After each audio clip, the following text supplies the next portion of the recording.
Good evening, I'm Amna Nawaz. And I'm Jeff Bennett. On the NewsHour tonight, ABC sues the FCC, claiming the agency is infringing its First Amendment rights as part of the dispute involving late-night host Jimmy Kimmel. In primaries across several states today, election deniers continue their runs for office. And the new ways scientists are trying to target mosquitoes and control the spread of disease. This is a naturally occurring bacterium. We're just moving the bacterium from one mosquito to another.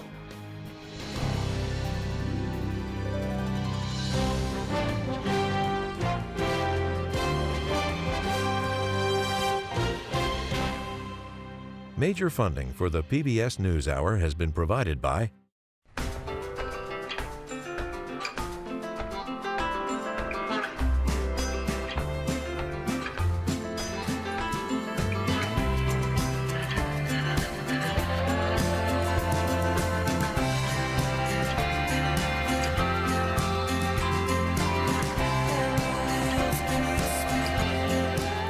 moving our economy for 160 years.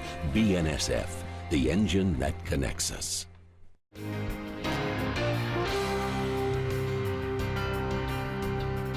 the ongoing support of these individuals and institutions, and friends of the News Hour, including Kathy and Paul Anderson, and Camilla and George Smith. And with the ongoing support of these individuals and institutions.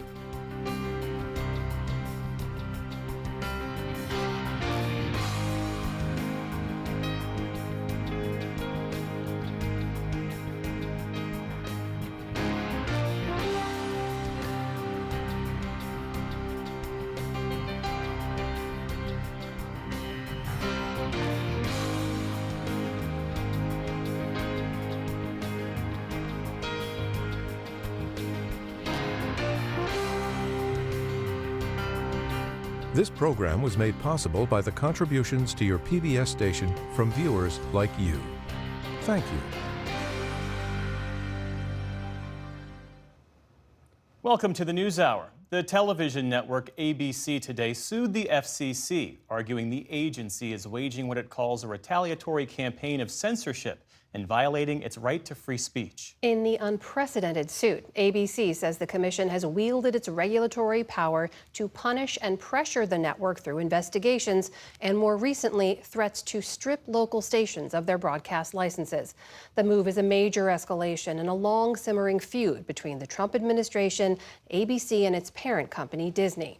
The FCC is currently comprised of 3 commissioners, Chairman Brendan Carr and Olivia Trusty, both appointed by President Trump, and Anna Gomez, appointed by President Biden in 2023. And Commissioner Gomez joins us now. Commissioner, welcome back. Thanks for joining us.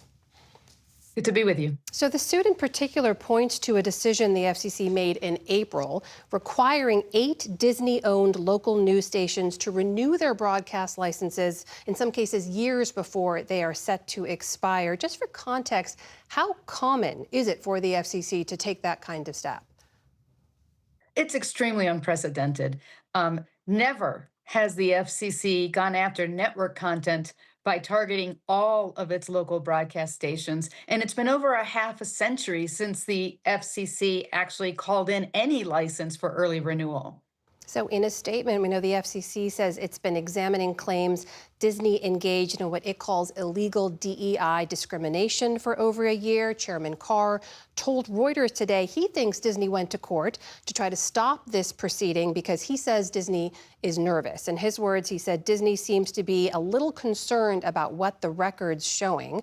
ABC says they've handed over thousands of documents already in compliance with this investigation. Have you, in your role, seen those? Do you believe there's any evidence that Disney is nervous about what those documents show? No one believes that this is about Disney's diversity, equity, and inclusion policies. Clearly, this is just a pretext to go after Disney because this administration does not like the content it's seeing on Disney, and Disney has refused to bow to the intimidation and to the pressure. I'm very heartened to see Disney stand up for its First Amendment rights and its editorial decisions and filing to challenge the actions that this FCC has taken.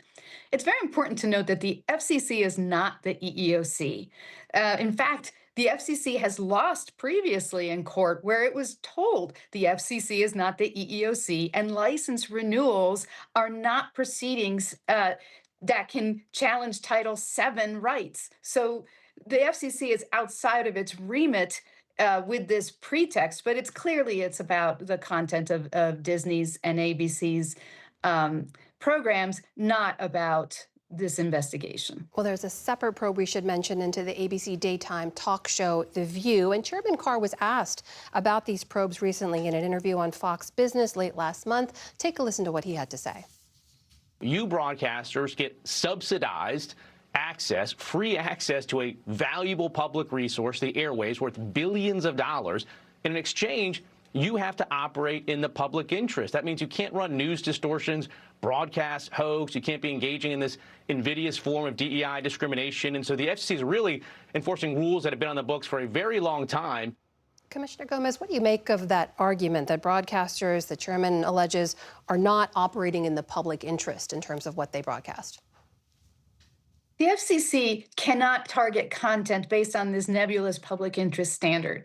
The public interest for the FCC traditionally has been whether these broadcasters are serving their local communities. You serve your local communities when you have weather, sports, when you are talking about breaking news. That is serving your local communities.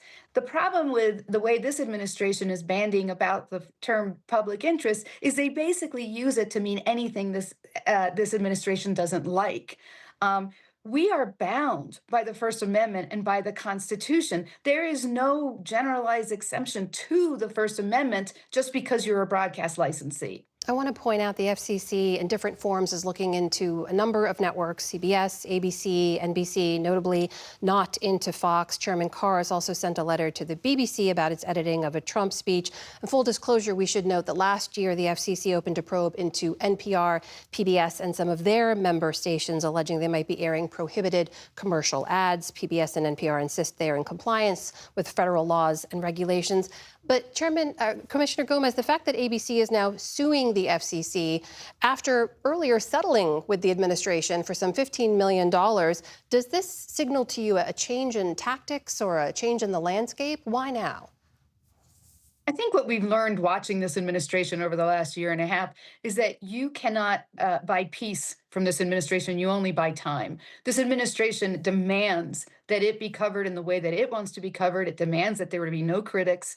And it will simply keep coming back. And that is what we have seen. So I am very glad that Disney has found its courage. And it should be encouraging to all other broadcasters not to cave to this administration's pressure, but rather to support the First Amendment, the freedom of the press, and viewers' rights to see and to hear editorial content of their choosing. That is FCC Commissioner Ana Gomez joining us tonight. Commissioner Gomez, thank you for your time. We appreciate it. Thank you.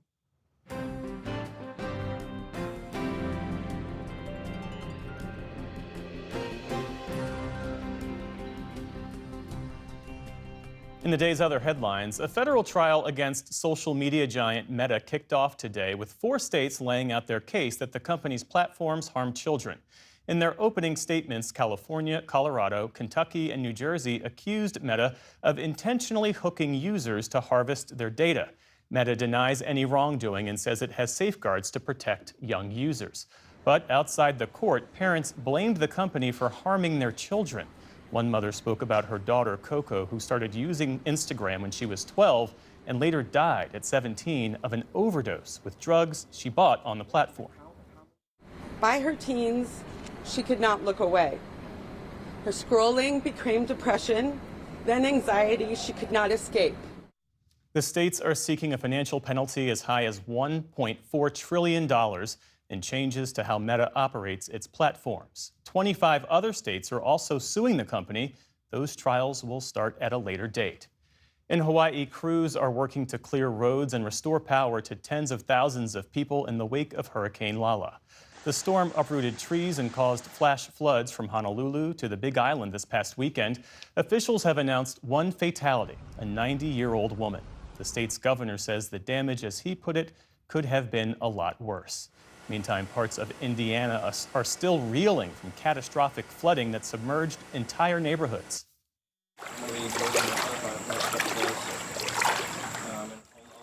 In Indianapolis, floodwater has finally receded enough for some families to retrieve belongings from their homes. Others have nowhere to go. Got this just a few months ago, and now it's not livable, at least right now. No one was going to take it from me, except for apparently Mother Nature. Authorities say some infrastructure will take months to repair, with roads and bridges washed out entirely.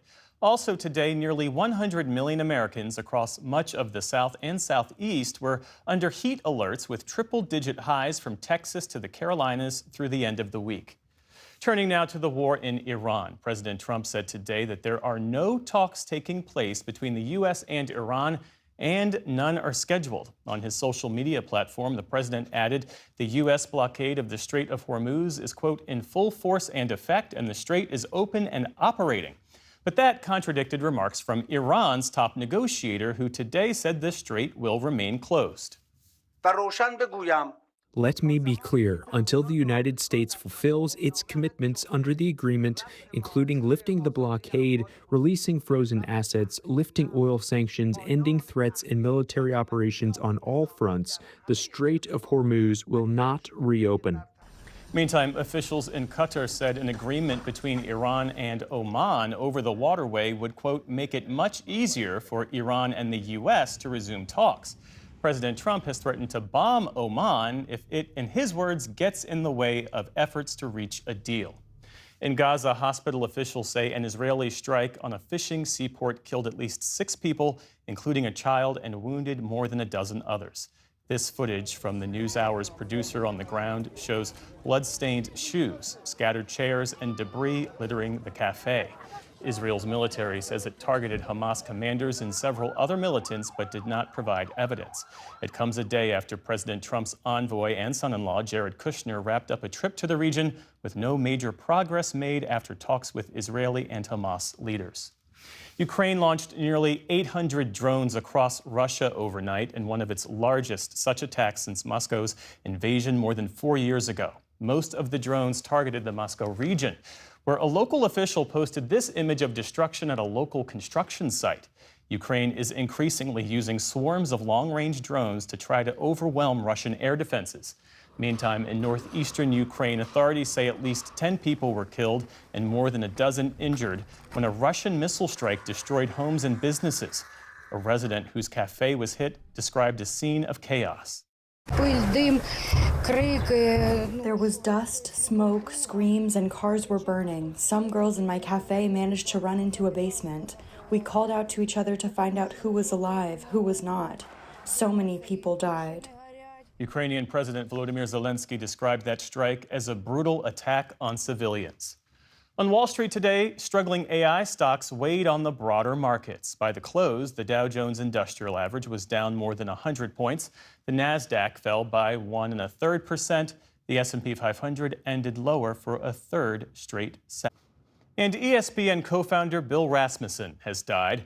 A sports fan and former broadcaster himself, Rasmussen, along with his son, came up with the idea for a 24-hour cable sports channel in the late 1970s. Host Lee Leonard helped launch the channel on September 7, 1979. From football to soccer to baseball to basketball to tennis to track to golf, we will be with you covering it on ESPN. Rasmussen became known as the father of sports television and was inducted into the Sports Broadcasting Hall of Fame in 2025. He died today in his Florida home from the effects of Parkinson's disease. He was 93 years old. Also today, Frank Beard, the only member of ZZ Top without that trademark facial hair, has died.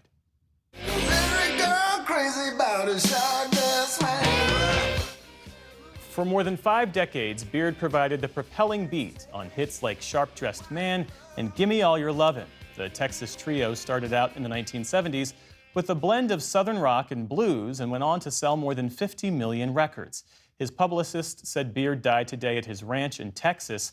Frank Beard was 77 years old. Still to come on the NewsHour, the U.S.-South Korea alliance frays amid President Trump's pressure to scale back joint military drills. We speak to a pastor recently freed from a Chinese prison. And a new exhibit showcases the artwork of a former inmate turned criminal justice activist. This is the PBS NewsHour from the David M. Rubenstein studio at WETA in Washington, headquarters of PBS News. Voters head to the polls today to vote for primary election candidates in Alaska, Florida, and Wyoming. We're taking a closer look now at a couple of themes emerging in this year's contests. First up, election deniers running for office across the country. In several key battleground states, Republican candidates who've questioned the legitimacy of the 2020 election are on the ballot. If elected to statewide offices like governor and secretary of state, these candidates could shape how elections are administered and certified in the years ahead. Our White House correspondent Liz Landers has been tracking all of this and joins us now. So Liz, who are some of these election deniers running in key states, and could some of them win? The answer is yes. The Constitution says that states decide the time, place, and manner of conducting their own elections. So that's why we wanted to look at who is running for governor and secretary of state in some of these key swing states. In 5 of the most important swing states, looking at these governor's races, there's a Republican nominee who has a record of election denialism. Let's start with Arizona, Andy Biggs. He voted against certifying the 2020 election in his own state there as a sitting member of Congress. In Michigan, John James has said that the 2020 election was, quote, rigged and manipulated against himself and Donald Trump. In Wisconsin, Tom Tiffany objected to the 2020 certification for both Arizona and Pennsylvania.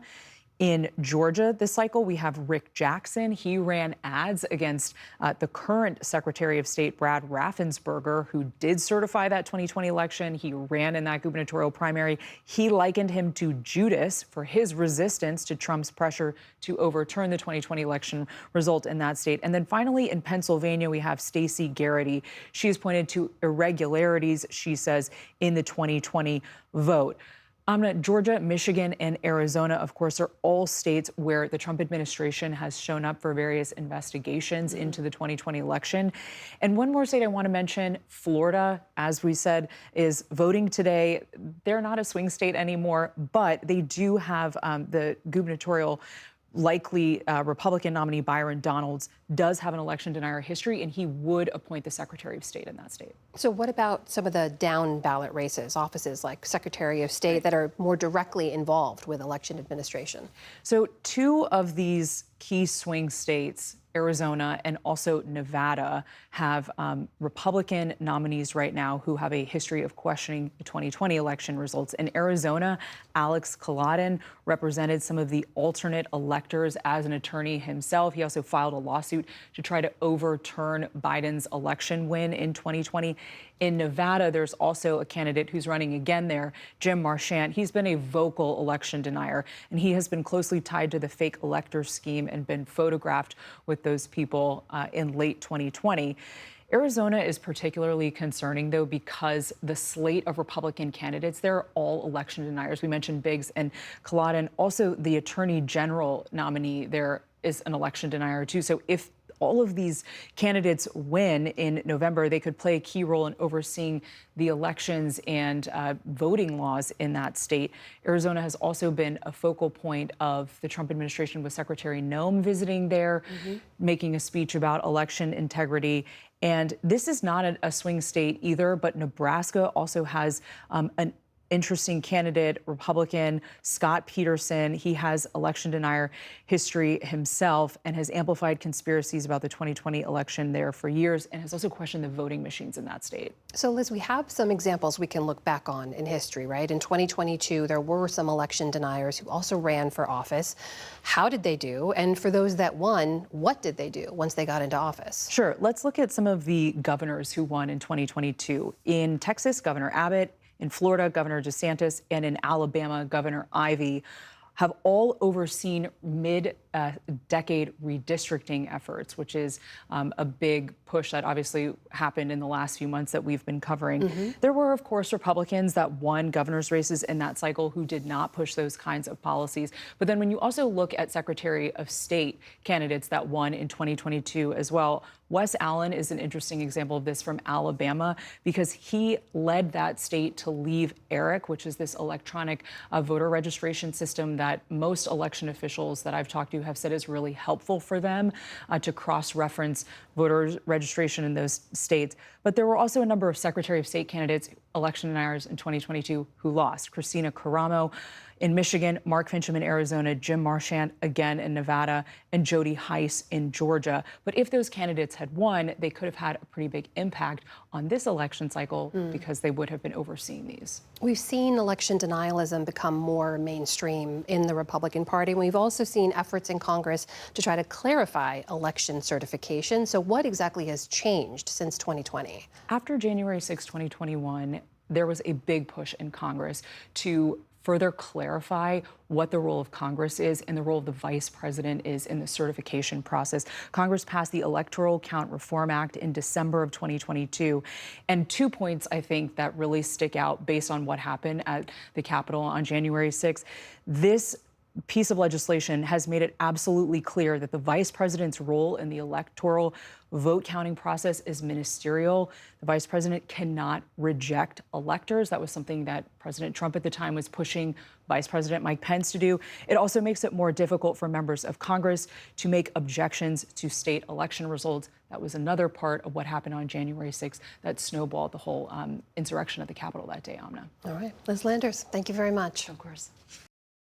Well, voters heading to the polls in Alaska today are also considering a ballot measure that aims to reduce the influence of big money donors in state and local elections. It's part of a wider national conversation about money in politics, sparked by a Supreme Court decision earlier this year that struck down limits on how much political parties can spend in coordination with their candidates in national elections. For more, we're joined now by Daniel Weiner, Senior Director of the Elections and Government Program at the Brennan Center for Justice. Thanks for coming in. It's a pleasure to be here. So Alaska voters are considering a $2,000 cap on individual campaign contributions. Why has campaign finance become a big issue in Alaska? Well, Alaska voters actually have a pretty long history of caring about this issue. They had actually lower limits that were enacted a while back, and a court struck those down in 2021. So this is an effort to enact new limits that would comply with the court's decision, slightly higher, but I think it's pretty clear that there's a desire to have limits on money in politics in Alaska. And how significant is that Supreme Court ruling in this era of massive outside spending? Right. I think the best way to understand that ruling is part of a series of rulings that have chipped away at safeguards. Obviously, the most famous ruling was Citizens United, decided in 2010. And what that has basically done is eliminated most of the guardrails around money in our elections. And what we see, of course, is that voters don't like this. You know, upwards of 80–90% of voters think corruption is a big problem, and they don't like the amount of money in politics. Well, yeah, on that point, there's a Brennan Center poll from earlier this year found that 9 in 10 voters believe that corruption is a big problem in politics. So why the disconnect? I mean, I think this is one area where the Supreme Court is really on the wrong side of public opinion. You know, now politics costs money. You're not going to get money out of politics. But the idea that you should have so much money coming from such a tiny number of Americans, voters don't like that. They think it breeds undue influence, and they're not happy. They see it as a type of corruption. And you see that in initiatives like Alaska. Voters really want to see change. Who benefits the most from that Supreme Court ruling, especially heading into 2028? I mean, I think that both parties have adapted to Supreme Court rulings. I think this specific Supreme Court ruling, clearly the Republicans think that they're going to benefit more. The Democrats seem to think that too. I predict over the long term, though, both parties tend to adapt to fundraising. The real losers, honestly, are the voters who don't like having their elections run this way. And I think, obviously, another big beneficiary is the interests that can afford to make these gigantic contributions. We're also seeing more dark money in politics and groups using supposedly supportive ads that actually hurt candidates. Are disclosure laws keeping pace with how campaign money is actually being spent? No, they're not. There's more and more dark money in elections. It's actually also becoming harder to track. So what happens now is a lot of these groups that keep their donors secret, they give to super PACs, which supposedly do disclose their donors. But then if you look at the report, there's actually no way to tell who's actually behind the group. So we are seeing more and more secret money. Is another thing voters are not happy about. You know, upwards in our poll, 85% wanted to see more transparency in elections. We've also seen big spenders lose this year. In Michigan, you had Haley Stevens, despite this huge spending advantage over Abdul El Sayed. Does money matter less than we think? You know, that's such a great question. I think money matters. It doesn't mean that there's a one-to-one correspondence of dollars to votes. I think if you talk to most candidates, they think they need enough money. They don't necessarily need more money. And there certainly are diminishing returns. So you have seen candidates like in Michigan who get outspent. I would say, though, that victorious candidates generally do have enough money to compete. And so it's not that money is irrelevant. I think it can be an oversimplification to just say whoever has the most money in their corner is always going to win. Daniel Weiner, Senior Director of the Elections and Government Program at the Brennan Center for Justice. Thanks for being here. Thank you so much for having me.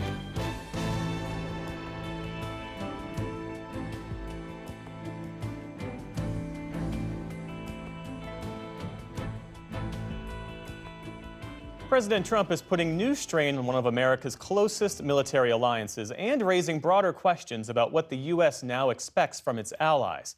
The president has ordered the Pentagon to substantially scale back joint military exercises with South Korea, citing their cost, his relationship with North Korean leader Kim Jong-un, and Seoul's refusal to join the U.S. effort against Iran.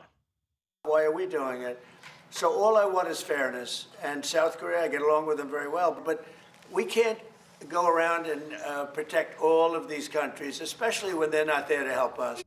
The annual drills are a cornerstone of the decades-old alliance, intended to prepare American and South Korean forces for a potential conflict with the nuclear-armed North. Mr. Trump's decision has prompted fresh questions in Seoul about America's reliability as a security partner. President Lee responded earlier today. A strong South Korea-U.S. alliance and strengthening our independent defense capabilities are mutually reinforcing. A strong alliance makes the foundation of security stronger, and strengthening our own capabilities increases our value and necessity as an ally.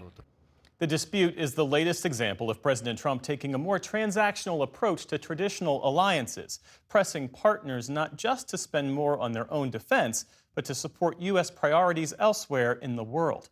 For more, we're joined now by retired Rear Admiral Mark Montgomery. He's had a 32-year career in the U.S. Navy, served on the National Security Council staff, and later as policy director on staff of the Senate Armed Services Committee. He's now a senior fellow at the Foundation for Defense of Democracies. Thank you for being with us. Thank you for having me.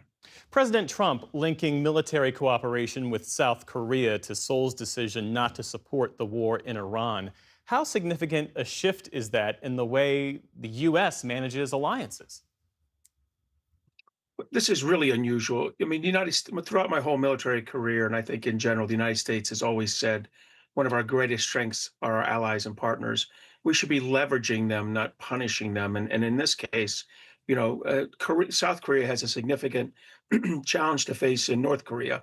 North Korea is getting stronger and more powerful because of its relationship with Russia and its contributions to the Russian war effort in Ukraine. And, you know, they have a greater threat to South Korea right now. So South Korea is really trapped on the peninsula, worried about North Korea. So I think it's very inappropriate for the president to try to transactionally place South Korea in extremis for their failure to support Iranian operations in Iran. Well, what's the through line here? Do you see an identifiable strategy, or is this policy being driven by the president's own relationships, grievances, preferences, and instincts?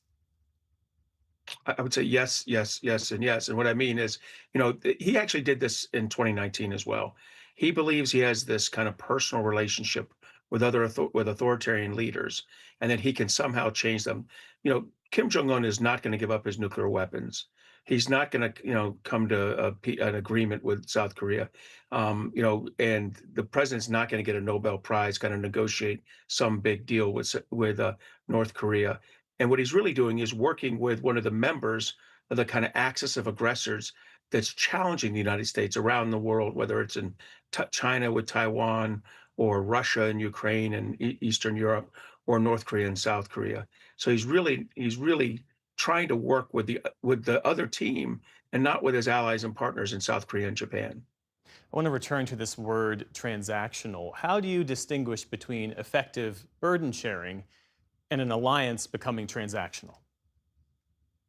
But first, let's be clear, the president was correct in his criticism of Europe and even Japan, Taiwan, Korea at some point.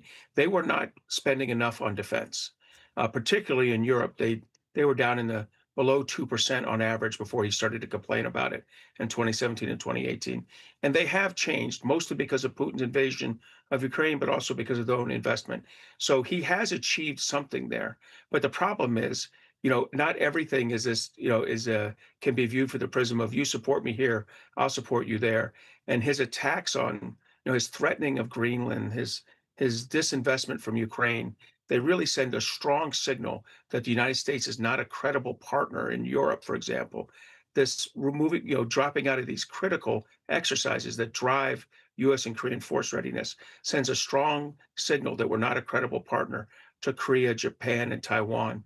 There's a real risk in this transactional approach that far exceeds the benefit of getting them to spend a little more money on their defense.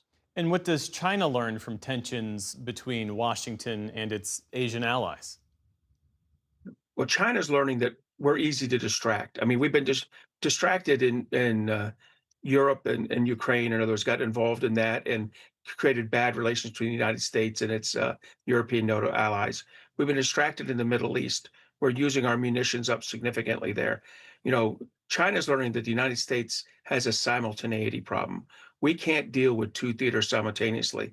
The George Washington Carrier Strike Group is leaving the Indo-Pacific now to go to the Middle East, and we will be with basically a destroyer to spread throughout the whole Western Pacific. So if China were in a position to take advantage of it, which I'm not sure they are at this moment, but if they were, they could take advantage of it. So it's a really strong negative deterrent signal from the United States that we're unable to handle two theaters simultaneously. And the USS Abraham Lincoln, as you well know, has spent an extraordinary amount of time at sea.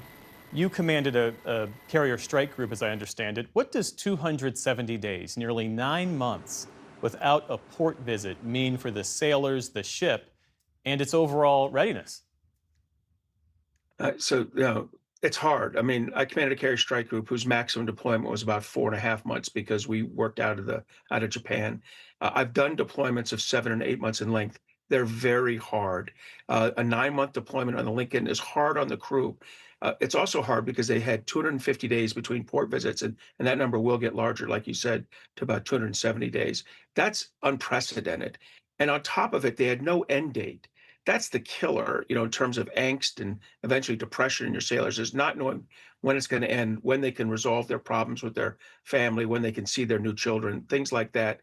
So I'm glad that Admiral Brad Cooper stepped up, put an end date to this by getting the George Washington named as its relief and visiting the ship. That's the kind of leadership you expect from the military, not the kind of leadership we got from the president, where he kind of minimized the impact on the ship. I'm not sure he really understands what 9 months in the very limited living spaces are for our junior enlisted folks. It's not comfortable, and it is stressful. And what does it signal more broadly about the demands being placed on the U.S. military right now? Well, that's the real key here, is that if this kind of where we're doing blockade ops, protecting the Bab el-Mandeb, protecting two carrier strike groups, maintaining a defense of Israel with ballistic missile assets, and both at sea and ashore, and extra fighter squadrons to potentially do attacks. We're really stressing the military. It's very light. Another 6 to 8 months of this, and we're going to have a massive, what we call a readiness bathtub. That's where 18 months from now to 2 years from now, our fighter squadron readiness is down around 30%. We're unable to deploy aircraft carriers. We don't have enough destroyers at sea. We don't have enough Army ballistic missile defense systems. The systems we use in Iran are key to a war fight with China or Russia. And so if you have a readiness decline in those, a significant one, 2 to 3 years from now, we're not going to be ready for a conflict with just one opponent in 2 or 3 years. And that's because of this, these long 12 to 18-month deployment span that we're looking at total for the force to deal with this Iran issue. Retired Rear Admiral Mark Montgomery, now a senior fellow at the Foundation for Defense of Democracies. Thank you for being with us. Thank you for having me. And a note that we'll have another perspective on U.S. relations with its historic allies tomorrow on the program.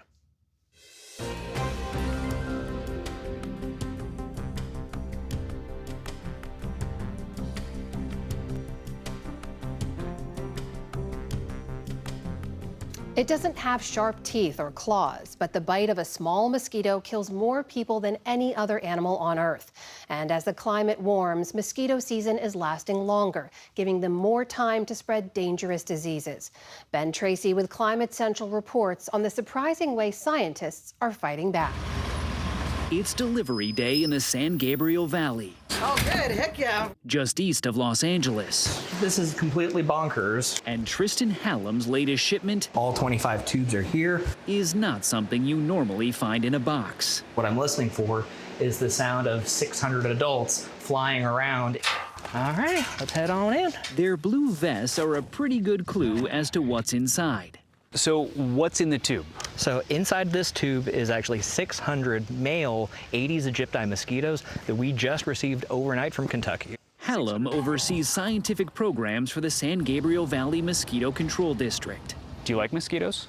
I enjoy working with them, but I like to kill them.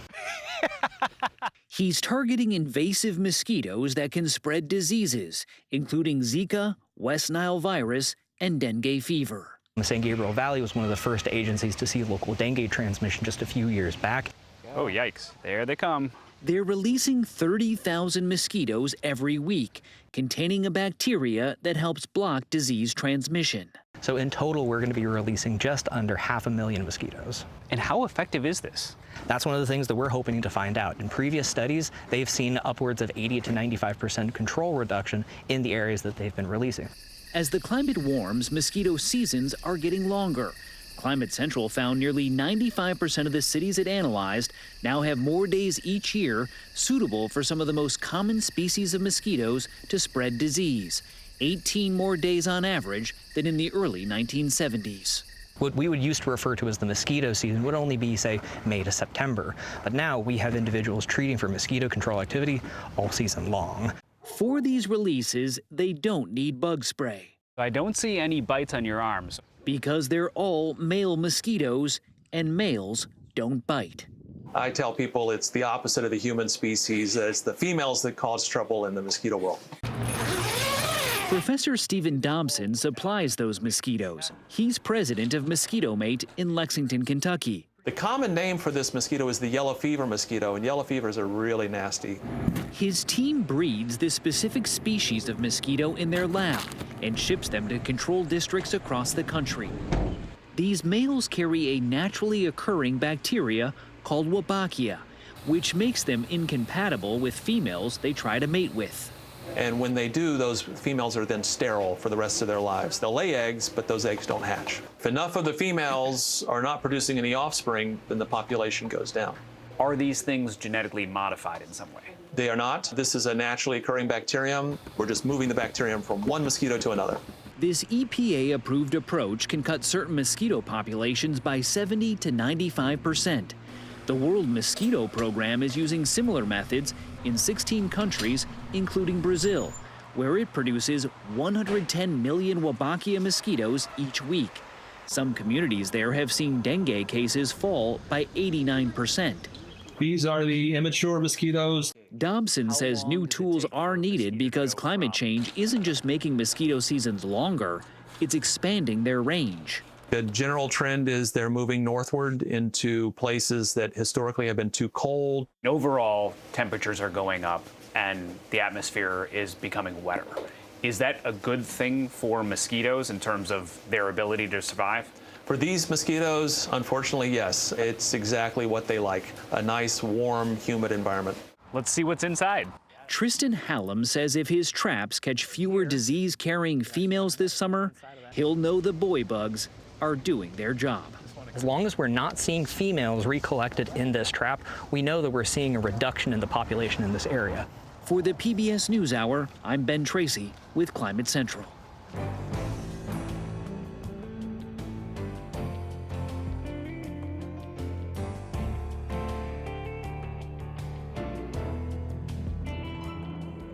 China recently took a rare step. It released a detainee at the request of the U.S.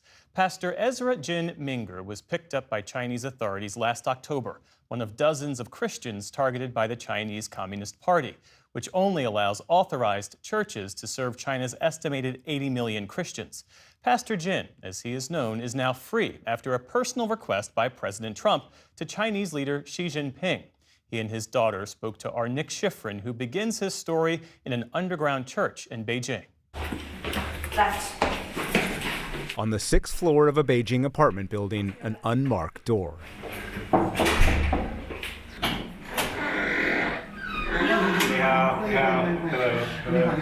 Inside, a secret church for those prohibited from praying in public.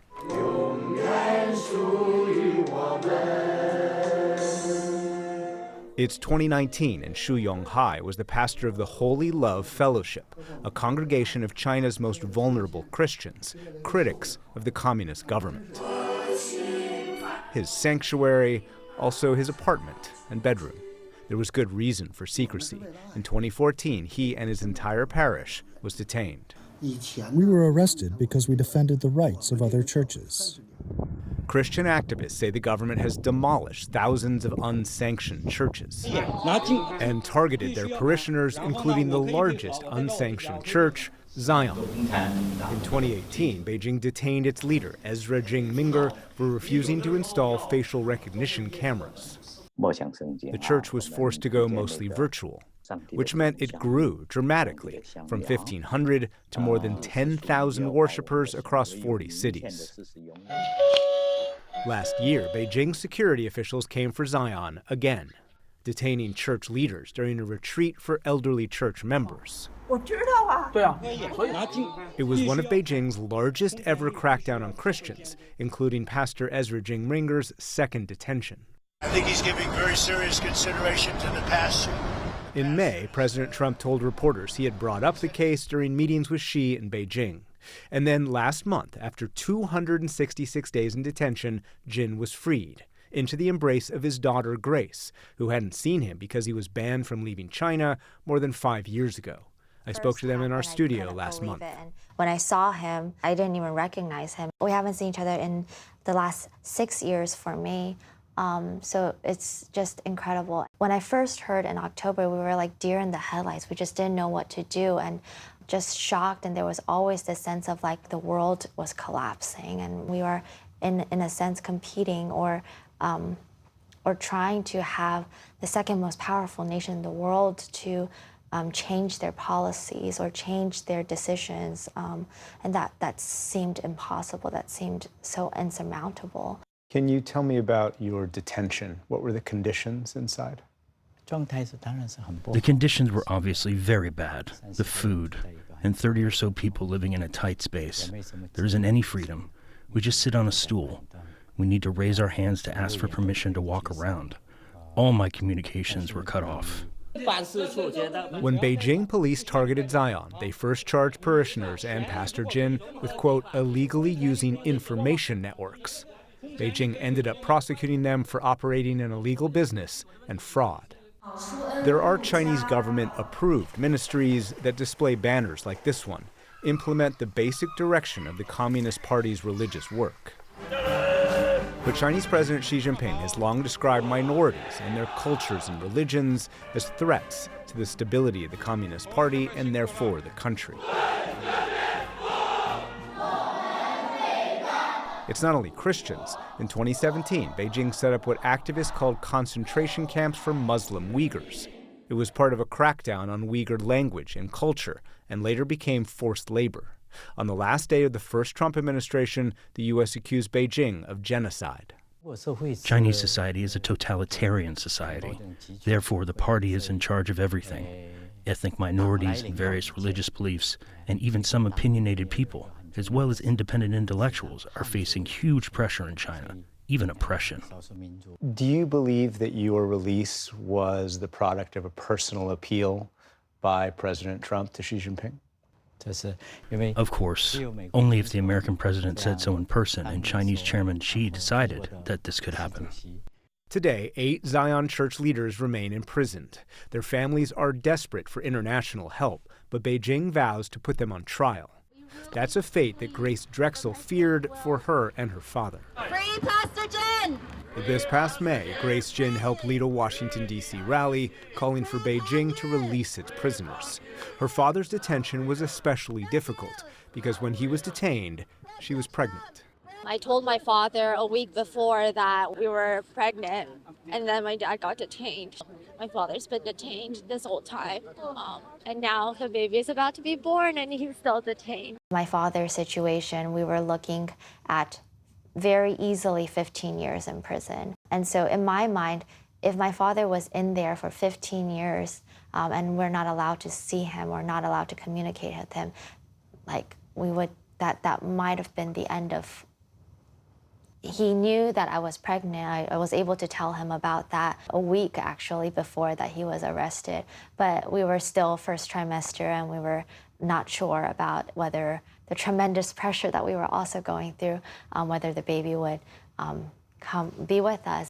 But the baby is with them. His name is Ezra, named for his grandfather. So incredibly, incredibly grateful and so incredibly just I'm without words. I don't really know how to explain this overwhelming opportunity or joy or miracle that we've seen. It's very important for you, isn't it, to be with your grandson? Yes. What change, Pastor Jin, would you like to see in China for your grandson's generation? I think that many imprisoned Christians love their country and motherland. I hope that in China's future, people can worship God without fear. But there is still fear, and Chinese Christians often have to hide their faith. For the PBS News Hour, I'm Nick Schifrin.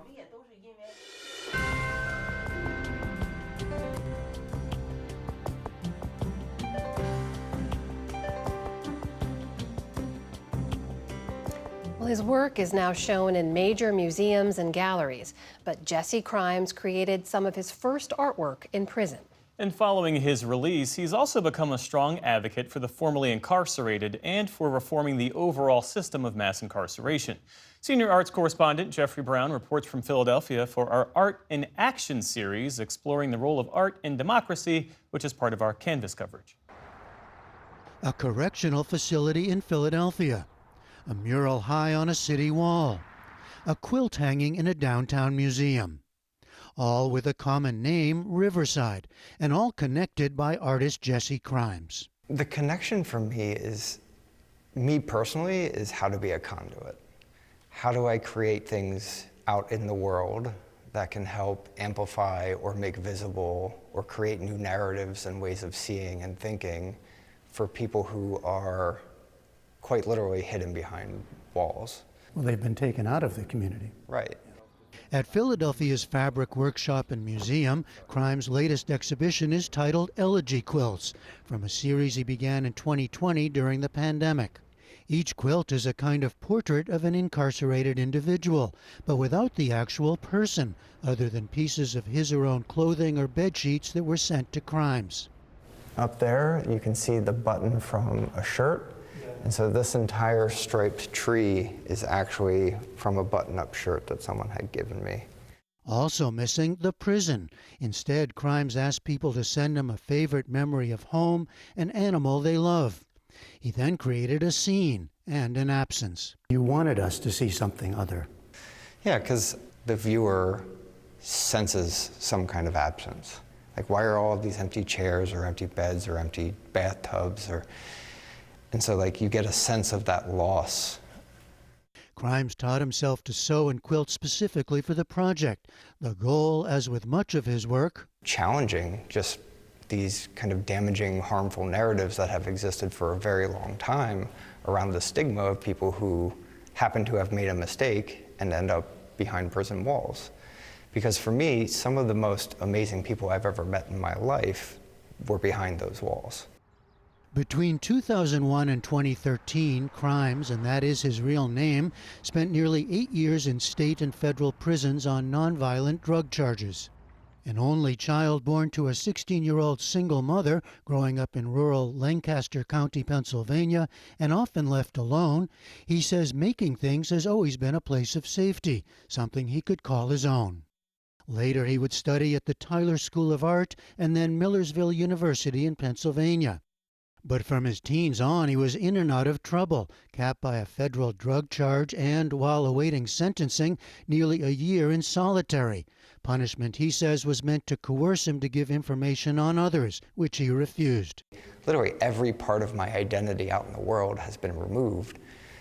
But I realized there was one thing that they couldn't take from me, and that was my ability to create and actually make something that is mine, that gave me autonomy. And so I just decided from that moment on that no matter what kind of time I got as a sentence, I was going to use every minute and every hour of every day to make something positive in the world, and that was my artwork. He made works that years later have been exhibited at the Metropolitan Museum of Art, altering materials at hand in prison. In Apocalyptine 16389067, his inmate number, he used bed sheets and hair gels. In Purgatory 2009, playing cards, prison-issued bars of soap, and mugshots, creating piece by piece what he would later, on the outside, assemble into a large work. I started collecting the cards from the guys, and I would buy them new decks of cards and take their old ones, and I would cut off the faces of the kings, jacks, and queens, and glue them together to create like a container that I would then house the soaps in, putting the mugshot of the offender where the royalty was, and cover it up and put them in envelopes and kind of sneak them out of the prison. You must have been a little surprised some years later that they were in the Metropolitan Museum of Art. I was quite surprised. Released in 2014, Crimes has since combined his own art making with work on behalf of others, including the creation of the Center for Art and Advocacy in Brooklyn, New York, aimed at supporting and exhibiting formerly incarcerated artists, while also calling attention to what he sees as a brutal system of mass incarceration, one he says makes all of us less safe. We're putting them behind prison, not for rehabilitation, but for storage, often for decades. And then those people eventually get released and come back to the community. And there's no support systems, there's no mental health, there's no wellness, there's no real programs, there's no programs inside, there's no real programs outside to support that transition. And you're basically ensuring that you have future victims. At 43, Crimes also continues to work with Mural Arts Philadelphia, a group dedicated to public art of all kinds, including arts programs inside and out of local correctional facilities. The Elegy Quilts exhibition features a series of small collages made by formerly incarcerated individuals who joined in workshops with Crimes, again prompted to think about places of comfort. December Collins did that and more. Yeah, I see your name. Yes, December. And you couldn't resist? No, I couldn't. It just popped out to me at the end of me cutting out pictures through magazines and all these things. But it was just more so like I feel like my life was just like a big old jumble of good and bad, shall I say. So I just felt like me being a centerpiece, it created this space for who I was becoming. For his part, Jesse Crimes took various images from the collages, including December's, and put them into the quilt titled Riverside. His own life experience, he says, continues to compel his art as well as his advocacy. But I also asked about the victims of crimes or their loved ones who may not always get a second chance to turn around their lives. What do you say to people like that? I don't claim to have those answers. Everyone has the right to think and feel how they want on this issue. But for me personally, I want to have the space to heal and I want to create the space for others to heal. Jesse Crime's Elegy Quilts exhibition is on through November 1st. For the PBS News Hour, I'm Jeffrey Brown at the Fabric Workshop and Museum in Philadelphia.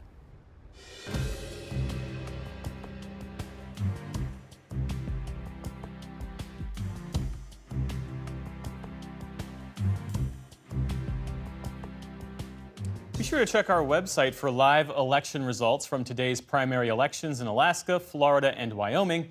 You can find up-to-the-minute coverage at pbs.org/newshour. And that is the NewsHour for tonight. I'm Amna Nawaz. And I'm Jeff Bennett. For all of us here at the NewsHour, thanks for spending part of your evening with us. Major funding for the PBS NewsHour has been provided by the William and Flora Hewlett Foundation. For more than 50 years, advancing ideas and supporting institutions to promote a better world at hewlett.org.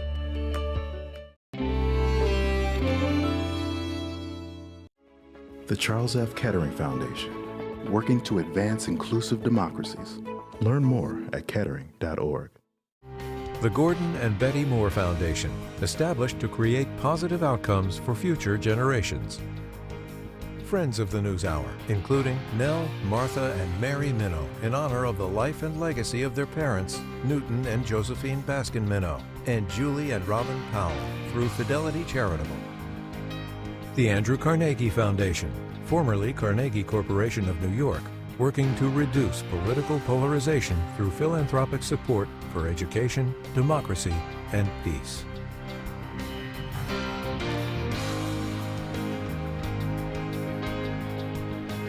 And with the ongoing support of these institutions.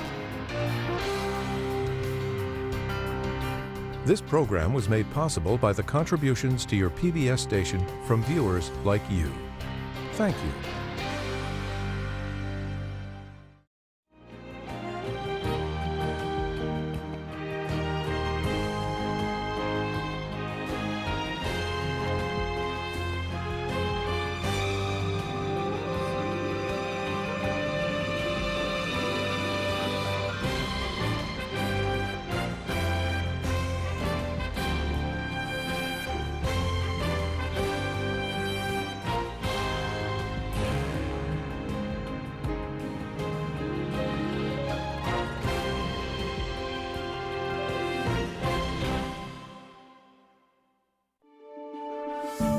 You're watching PBS.